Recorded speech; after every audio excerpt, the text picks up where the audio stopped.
आगे प्रभु राम के नाम की महिमा को वर्णन करते हुए बता रही हैं कि इस प्रकार नाम जो निर्गुण ब्रह्म और सगुण ब्रह्म,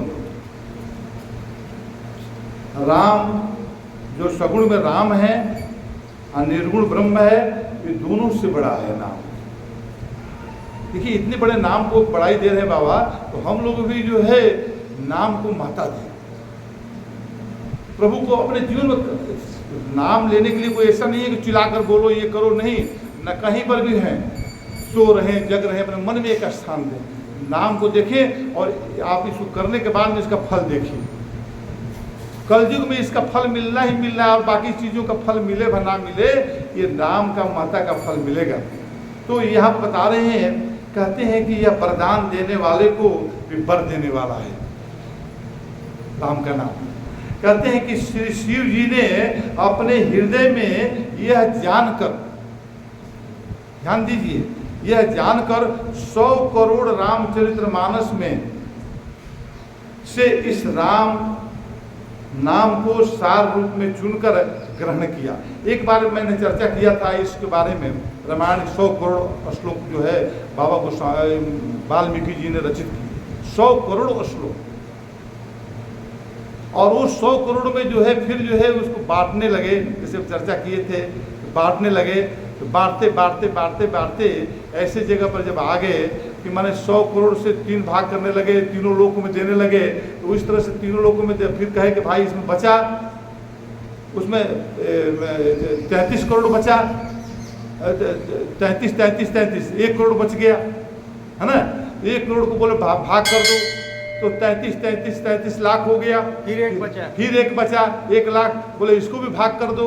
इस तरह से करते करते जब अंत में जो है आया, तो उसमें 2 शब्द आया, एक शब्द वो आया और एक शब्द जो लास्ट में बचा था वो आया।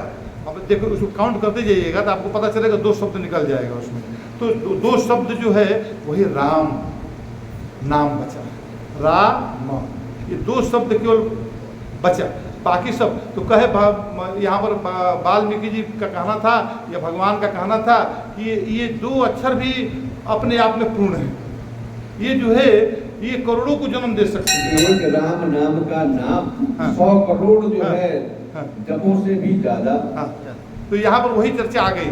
कहते हैं कि शिव जी ने अपने हृदय में यह जानकर कि 100 करोड़ रामचरितमानस में शिव जी बांटने वाले थे, तो बांट कर जब किए तो फिर उसके बाद में इस राम नाम को सार रूप में चुनकर ग्रहण कर लिया, उनको अपने पास रख लिया, त्रिशूल उठा दिए, कहे कि अब इसको बांटना का मतलब 2 बच गया, 3 लोग में बांटना कैसे बांटूं, तो त्रिशूल पकड़ हाथ गया तो बोले बस ये रण दीजिए, ये राम नाम रख लिए। और फिर उसके बाद में फिर अब वो राम नाम जो रामायण जो बचा, वो रामायण कहाँ गया, वो रामायण जो है अनेक रामायण बन गया, करोड़ों रामायण है। तो वो रामायण जो है, रामायण का मतलब कि प्रभु के गुण के गान, राम का अयन, तो ये जो है हजारों बना। और उसमें से बाद में बाबा को वाल्मीकि जी को उन्होंने, ध्यान दीजिए, वाल्मीकि जी को बाद में जो वाल्मीकि रामायण बना है अभी प्रेजेंट में, तो वो 24,000 श्लोक का, 24,000 श्लोक गिनती करके देख लीजिएगा उसमें। अभी आया वाल्मीकि रामायण जो है आप सबको मिलेगा, कभी देख लीजिए। आगे बोलते हैं, कहते हैं कि नाम ही के प्रसाद से शिव जी अविनाशी हैं, नाम के प्रसाद से शिव जी अविनाशी हैं। और आगे बता रहे हैं, ध्यान दीजिए, कह रहे हैं कि अमंगल भेष वाले होने पर भी, और तुलसीदास जी कह रहे हैं, तुलसी कह रहे हैं कि ये शिव जी अमंगल भेष होने के बाद भी मंगल के राशि है। अमंगल भेष उनका है, एक सामान्य आदमी के भेष से जो है अलग भेष है उनका, तो वो अमंगल भेष को धारण करने के बावजूद भी वो मंगल के राशि है। कहते हैं कि समर्थ के नहीं दोष गोसाई, तो समर्थमान के दोष नहीं लगता है।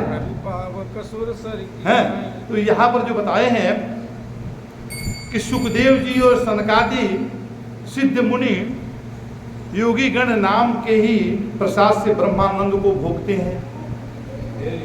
नाम के तप, नाम का प्रभाव जो है ना ये पूरे ब्रह्मांड में गूंज रहा है।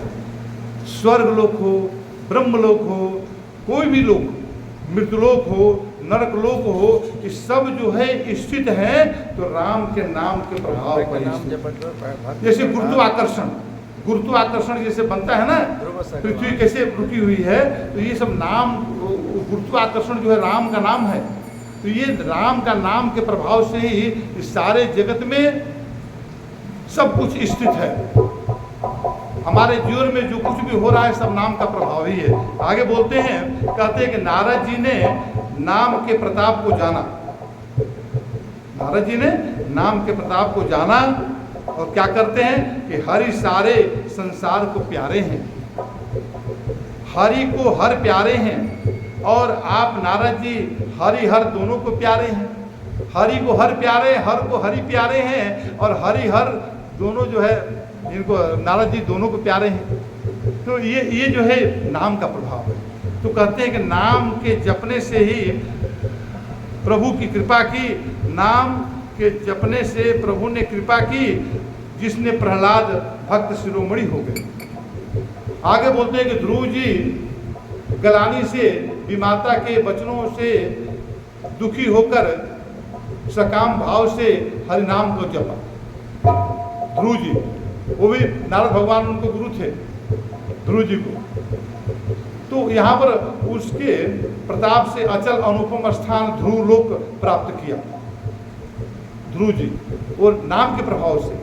कहते हैं कि नाम में बहुत बड़ी कृपा होती है। आगे बोलते हैं, बहुत बड़ी बात बोलने जा रहे हैं। कहते हैं कि हनुमान जी ने पवित्र नाम का स्मरण करके श्री राम को अपने वश में कर लिया। हनुमान जी राम को अपने वश में करके रखे हैं। अरे दुनिया चले न श्री राम के बिना, राम जी चले न हनुमान के बिना। दुनिया चले न श्री राम के बिना, राम जी चले न हनुमान के बिना। राम जी चले न हनुमान के बिना, राम जी चले न हनुमान के बिना। दुनिया चले न श्री राम के बिना, राम जी चले न हनुमान के बिना। बोलते हैं कि हनुमान जी ने पवित्र नाम का स्मरण करके राम नाम को और श्री राम जी को अपने बस में कर अपने बस कर रखे। तो ये नीच अजामिल, देखिए अजामिल के दृष्टांत जो है बाद में हुआ, त्रेता में नहीं हुआ है, द्वापर में हुआ है। तो जो हमें भागवत पुराण में आता है सब, तो अजामिल को यहाँ पर चर्चा आ गया। बाबा गोस्वामी तुलसीदास तो इस समय पैदा हुए थे कलयुग में, इसलिए उन्होंने अजामिल का नाम भी यहाँ पर दे दिया। तो कह रहे हैं कि नीच अजामिल गज गणिका यानी वेश्या भी श्री हरि के नाम के प्रभाव से मुक्त हो गए। यानी कि इन लोगों को भी मोक्ष प्राप्त हुआ, नाम का प्रभाव था। मैं नाम की बड़ाई कहाँ तक कहूँ, राम भी नाम के गुणों को नहीं गा सकते। देखिए अब यहाँ पर आ गया, राम भी नाम के गुणों को नहीं गा सकते। अच्छा, राम नाम के गुणों को नहीं गा सकते, यही बात नहीं है।